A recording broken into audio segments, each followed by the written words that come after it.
Morning, everybody out there in the the slightly dull Tuesday after a long weekend for many people. But we're going to brighten it up with some great conversation. We're back here at the Grenville Turner Studios in Cranfield. You know me, I'm Andy Huff, and I'm quite pleased because I'm looking at myself and the workouts are clearly paying off. We are joined this week by our lead host, Helga, who is in Portugal. She's stealing everybody because Alex has now gone off to Portugal. Adam probably is going to announce that he's leaving for Portugal at any particular point, which is, a bit of a tough one. So, Helga, what are we going to talk about? Dull. What are you talking about, dull? Brace yourselves, everyone, because this is going to be an exciting episode, always full of insights and inspiration.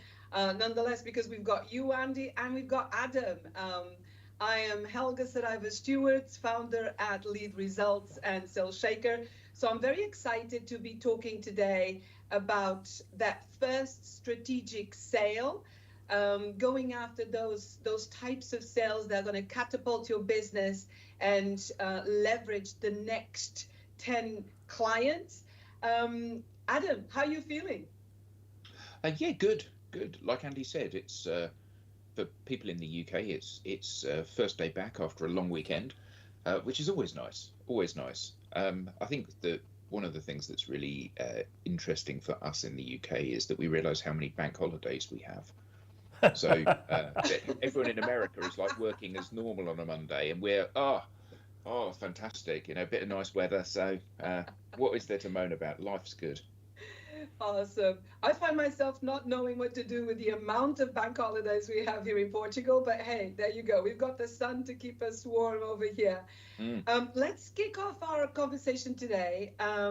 We are talking about how, what startups can teach us going after with the DNA that they have very specifically, and what can they help us with in terms of going after their first clients.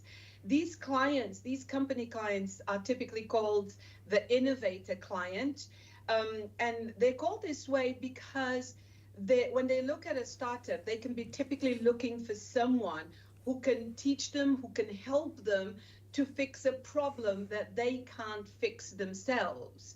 And so these companies can become, kind of business cases for startups. They can help these startups to actually go and attract investors. They can become part of that whole process. So there's a very, very specific scenario around this. Adam, can you share a little bit about your experience and just help us set the scene here? Yeah, so I've run a number of startups, and I think that, well, it's a very different world to the corporate world. Obviously, when you're a startup, you have little track record, you have little structure around what it is that you're trying to do. In many cases, you're kind of being very reactive to the environment around you. You're looking for your first few clients, and those clients are not necessarily the clients that you're firing at. However, as a startup looking for your first few clients, you need to take the clients that present themselves and the opportunities that kind of crystallize as a result of that. I think one of the things that's really interesting for me is how there's a really good kind of parallel between startups in business and young people or people new in role. And I think that as I have got older, one of the things that I have kind of tried to coach the people that I work with to embrace is this idea that you being my first time, you being my first client, you being my first big win is not a negative thing. I think that startups are in this mindset that, we haven't got a track record, therefore we have to discount our offer, or we have to bundle more in with the work that we would normally do. Like young people, when they're trying to close their first piece of business, they feel in many cases, certainly the ones that I've spoken to, they feel in many cases that they're less attractive to the buyer because they're young, because they don't have a huge amount of experience. And I think what's really crucial in all of these instances is to major on the things that are a plus point. You know, so I'm new in role, I'm a new business, you're going to be my first major win. Well, how attractive is it as a buyer to have the person that you're working with say to you, you are going to be my first major client. That means I'm going to work 10 times as hard for you as somebody for whom you're their 50th or 100th client. And I think that kind of mindset about leading with the things that these people can clearly see. You know, a 22-year-old new enroll or a business that's only been running for 3 months, you can't say, here's my enormously long track record. You can't say, here are the proof points. You can't say, here are the case studies. So what can you say that's positive? Well, you can say, you are going to be the person that defines how we do this. Therefore, we're going to be absolutely focused on your needs and what it is that you want to get out of this. And I always think that that's an incredibly positive way to start a relationship. Yeah, and thank you for that. And we'll kind of jump into the traps and dangers as well of that scenario. But I love your words. And one of the things, you know, I mentor quite a lot of startups, and I love how they can bring fresh eyes into a problem, and they're the ones investing into fixing it. So it may be that another value proposition that they can offer their first strategic client might be, look, you know, we are the ones, we understand, you know, we are focused on this problem. They obviously have to do their homework in validating that this is a problem that their client actually really values. So it's very important, critical that they go after the right personas, the right ideal clients, and they understand them very, very well. And propose, obviously, being the ones that are investing in fixing this problem, that this focus is actually what's valuable about that first conversation. Often in the corporate world, you have sellers who are still focused on their own solution and presenting it to their prospects or clients. So I love this kind of fresh perspective that startups can bring to their first clients. What do you think are some of can we talk a little bit about some of the pitfalls of being kind of that young and inexperienced? Because, you know, the risk of not delivering is very high. Yeah, is it? I mean, I think that so often we think that past performance is a guarantee of future success, or whatever, as I say, in the financial services world. You know, and the fact that I've delivered a fantastic solution to Andy and I've delivered a fantastic solution to Alex is no guarantee that I'm going to deliver a fantastic solution to you, Helga. And I think that whilst it gives the buyer, or can give the buyer, some real confidence, you know, you've got a track record of success, I also feel that to a certain extent it breeds complacency. You know, I know what the problem is for you, Helga. Well, how? You know, if you think how we all interact with the business world, every day we receive dozens of emails, cold outreach emails from people saying, I've helped 100 clients just like yours, or just like you. No, you haven't. You know, and it's this kind of one size fits all attitude. So I think that the challenge for small businesses and startups is that they need to manage their time effectively. I think that, you know, if you are knowledgeable and smart and hardworking, you can solve most of the problems that are going to be presented to you. However, I think that whilst you want to make sure that you're giving the client the best possible outcome and the best possible result, the challenge is that you run the risk of saying, well, you're paying me for 100 hours work and I'm going to end up doing 1,000 hours work to deliver this project in a way which is a real case study for me. Now, we all of us, when we're new, you know, whether that's new in role, new in a business, or new as a business, we all of us have to do a certain degree of treating projects like a loss leader. However, we need to be mindful of the fact that we as a business have bills to pay as well. And, I can't deploy somebody solving your problem 100% of the time indefinitely in order to make you happy. So I think that there's that balance to be struck.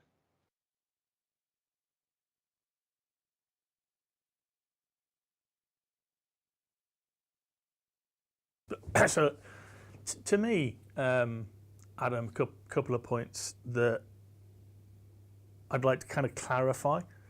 I think a couple of definitions have been hijacked. So when we talk about a startup, we naturally start to think about tech, because that's the vast majority of where startups are. Yeah. But I was looking yesterday at some of the government stats and the fact that over 90% of UK businesses are SMEs. And there must be a massive amount of startups who are very, very traditional in what they do, whether it be an engineering firm, whether it be a gentleman I met very recently who's they were making trailers that go on the back of cars. That was a startup at one particular point. So we kind of get this big tech blur of what is a startup. And I really kind of sometimes question what is a strategic deal, because is it strategic for the company? Well, probably is, because you've just mentioned you've got to put bread on the table, you've got to pay everybody, so it's really, really important. But what actually is also equally important to go and question, I think, this is what you get: is it strategic for the people on the other side? And sometimes, unless you can get that clarity of, it is strategic for them, you're a strategic supplier, then you've got a real challenge around it. And I think we sometimes just get suckered into, okay, it's a startup who's looking at a tech company who's fundamentally then, looking at a SaaS solution. And I think there's a bit more to it than that. If we're not careful, we're like moths drawn to the flame. Yeah, I would agree. I do think, though, that as the seller, you have to treat every client as if it's a strategic, a strategic deal, and the reason is that you, particularly when you're in the early stages of development of your business, you can't possibly know who's going to become a lifelong client. Mm-hmm. So everyone is potentially a strategic opportunity. Yep. And I think that particularly in the early days of a business, everyone is a strategic opportunity, not because of just how you position them, but because that valuable feedback you get tells you whether or not your product is fit for purpose and it's the thing that the clients actually want to buy. Because, we've learned, as everybody does, that what I know you need to buy and what you think you need to buy are not necessarily the same thing. And it's an awful lot easier to sell somebody something that they want rather than something that they don't want. So allowing the feedback. Yeah. And, market creation is a long and lonely road in many instances. And working with clients where they are resistant to purchasing the thing that you're selling, even if you absolutely know that thing is the right thing for them to buy, just makes life extremely difficult. So I think being reactive in the early days to that live feedback from the clients that you're working with and the prospects that you have is absolutely crucial. But yeah, I mean, startup is not purely a tech thing, It's everybody's dream. Well, I say everybody's dream to open this. It's my dream to open a guitar shop one day, and that will be a startup. And ultimately, for all of us, it doesn't matter what it is. Whether you're crocheting things or delivering a piece of hardware that does facilities management in large office blocks. A startup and your dream is it has to begin somewhere, doesn't it? So let me just throw in a comment here, because I picked up on what you're saying about every seller should treat their clients as a strategic client. But here's a challenge that startups have. Whether they have investment, they're pre-seed or seed stage already, they need a fast route to sales. They need a fast route to sales. And so I would imagine that that in itself is a huge challenge to treating every client as a strategic client. They need to be very, very good at targeting. And the better at targeting they are, the better their conversion rates are going to be. So they have this very small window of time, and they do have to build up the layers of client profiling, of potential client profiling, and target the hottest leads first. They've got to do this, otherwise they're just not going to get enough traction and interest for investment, if that's what they really need, especially if that investment is going to finance their technology, their innovation, their platforms, whatever it is that they're selling. So one way that I know a lot of startups do and are encouraged to do in order to meet that challenge is to actually ensure that in their founding circle, they have somebody who's a visionary, who's the visionary. They have somebody who's the order filler. They have somebody who's the technologist. And there has to be a place here and a huge focus on that targeting and going after that fast route to sales. And often they can just be more knowledgeable about the product and the technical side of things rather than the sales side of things. What do you think of that? Maybe. You stunned him into silence. Yeah. Well, you heard it here, folks, or you didn't hear it here. Adam was stunned. I think that's one scenario, but I think that it's quite dangerous to cookie cutter this, because if you are running a business that requires investment to build and develop the product, that is probably true. We did not want funding for DLA Ignite, and the reason we didn't is that both Tim and I read a book by Rand Fishkin called Lost and Founder, where he lost his business as a direct result of going down the seeking VC funding for the organization, which meant that he lost control. So when he had an offer to sell to HubSpot, it was like, no, we're not selling. And we're not selling because we want 100 million, not 40 million for it, because that's our business model.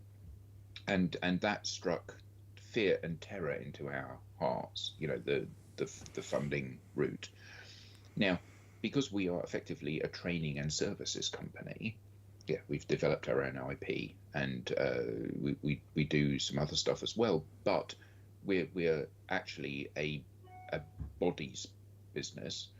Then our requirement for funding is somewhat different. If somebody gave us $20 million and said, "Here you are, you can grow," it wouldn't help us to grow necessarily.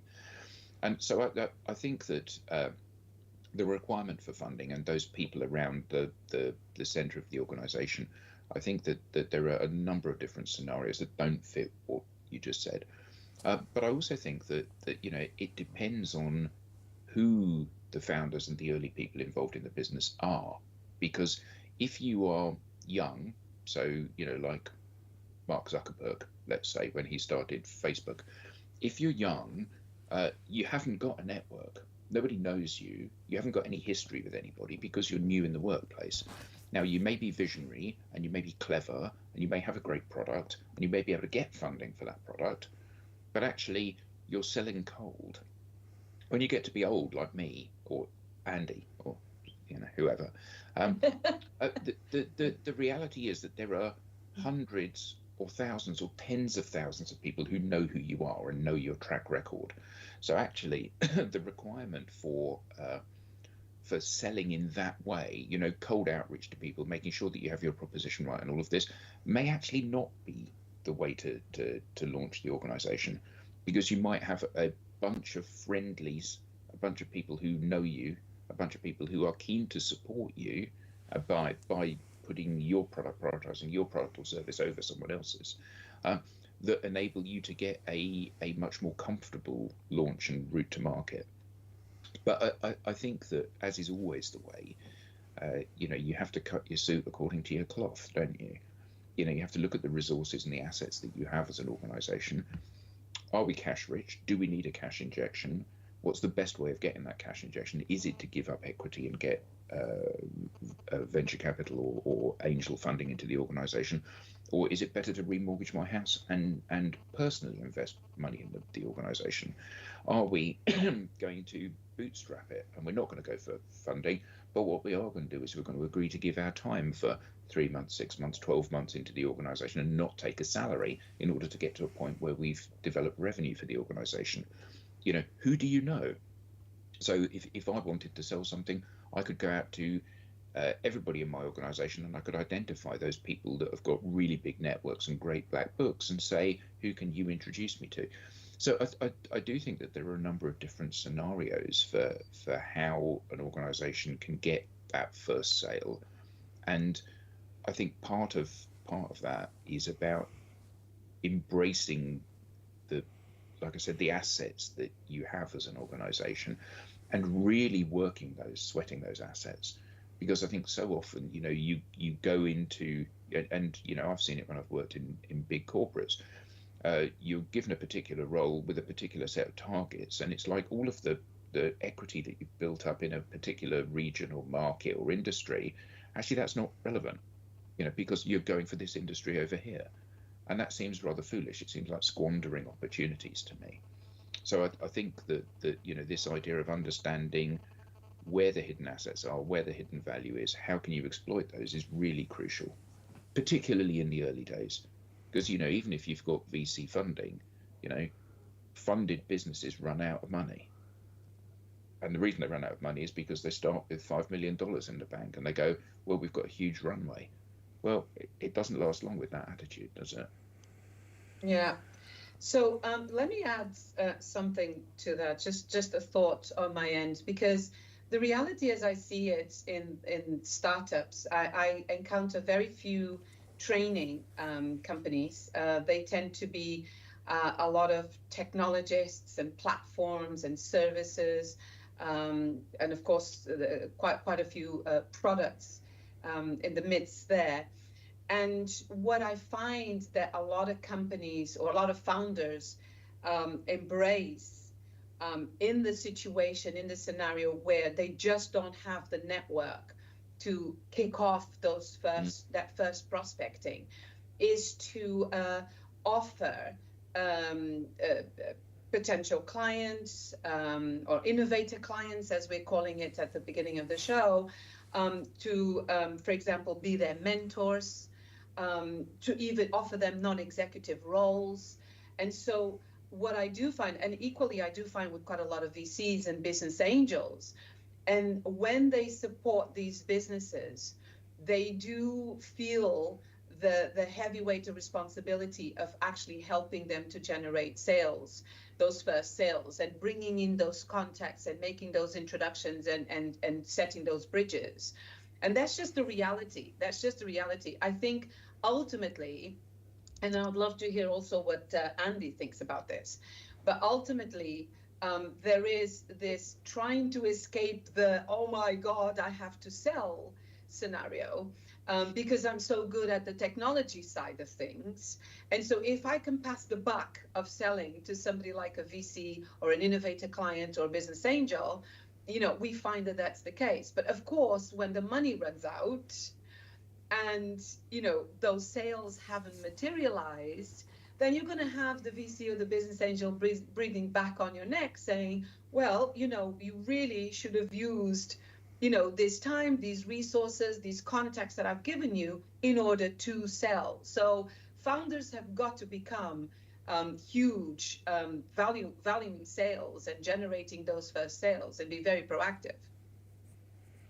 Yeah, well, I can answer that because I've been the recipient of exactly that. My first ever business that I founded was we got a business angel who was kind of like a friend of ours to help fund the business, and what happened was this person was responsible for generating visibility for the organization and for generating initial introductions and sales, and they didn't do it. And I think that one of the things that running my own business over the years has taught me is that sales are everybody's responsibility, particularly mine as founder of the organization. That's right. And they are, without any shadow of a doubt, the most important activity that the organization can do. And I think that a lot of the challenge that we have is that people often, founders of organizations have their particular pet love that they want to do. So I'm a techie, I want to build this, I want to configure servers, I want to bake cakes, whatever it is that they want to do, that's their thing. And they put sales quite a long way down the list. That's right. And actually, you can bake the best cakes, you can be the best programmer, but if no one's buying your stuff, you ain't got a business. That's right. That's the fundamentals, though, isn't it? So, I've got this scene in my head from Wall Street when somebody puts an arm around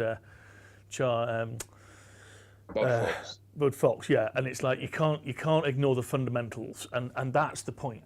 Is the world went cookie, I think, for about 9 years when it was free money, and no one cared. Yeah, there was no issue. Borrowings were at zero. You were then chasing multiples, and I've sat and so if I look at the ISP was a startup, as a professional body. To your point, everybody had to be out there doing sales. The strategic deal was never the big one. The strategic deal was landing with people who understood what you were trying to do and then growing. So it wasn't about size. And people, I think, Helga and Adam, get all bent out of shape and go, strategic means big. No, it doesn't. Strategic could well mean landing with the right organisation that will be with you for multiples of years. And fundamentally, it's really quite interesting is if you're involved in a business, you've got to have people like that who listen. So I've been a board advisor. I've been on the board as a non-exec to an organisation, and the CEO just didn't listen. Yeah, it was very much Adam. It was a bodies company. It was a training company, and it found SDRs, and it then, and everyone's going, this is a technology company. No, it's not. It uses technology to enable some development of people, but it's not a technology company. Yeah, but it is because we've got these multiples. No one. It's not. It's this type of organisation. And again, it's back to the earlier point, isn't it? That everybody wants to try and make it fit that they're a tech company because you get massive amounts of interest if you're a tech company, and you get big multiples because then the next round of funding means that a bigger fish comes to play with you. And it's like, guys, it's the fundamentals.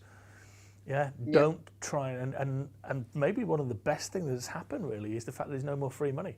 And so actually, you've really, to Adam's point, you've really got to cut your cloth according to your weave. You can't just throw money at the problem anymore. Yeah, I think, you nailed the point there that I wanted to ensure that got shared with everybody listening, which is going back to these fundamentals in practice really, in my view, means understand your client, but not, everybody still talks about needs. I've been a huge champion for transitioning your mindset from needs to problems. And even more, I talk about pains and gains, because you may not just focus on helping to reduce or eliminate certain problems. You might actually be sitting on the other side of the fence, which is helping your customer to achieve certain results or materialize certain opportunities. So there's pains and there's gains that help to make that sale exponential. Selling to needs is limiting. And at the back of that, startups should be focused on doing what I call innovation discovery. That innovation discovery helps you to connect the persona, your ideal client, the person who you help to materialize those gains or eliminate those pains better than anyone else. You do it better and in a unique way.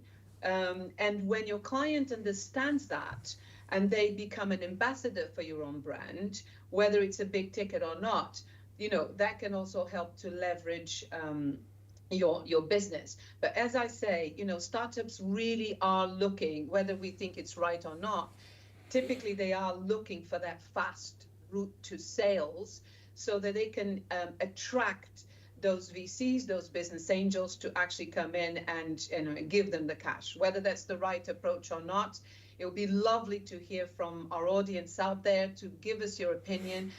You're joining us live here now, but you can always... We're unfortunately out of time, so what we'll need to do is bring Stewart in at a later date. Come back to us, checking the Sales TV website, and you can find the channels that are available for you to join us there. Excellent. So it's been absolutely cracking. You'll have noticed, everybody at home, that obviously Adam is not Stewart. Stewart's had a parenting issue this morning, sorry. So we will get Stewart back on. If you go to as Helga says, the website and the LinkedIn page, you'll see all the future episodes, including the later edition. It's been fantastic to chat to you both this morning. Fantastic to get some of the comments. Thank you, Janet, etc. Have a great day, everybody out there.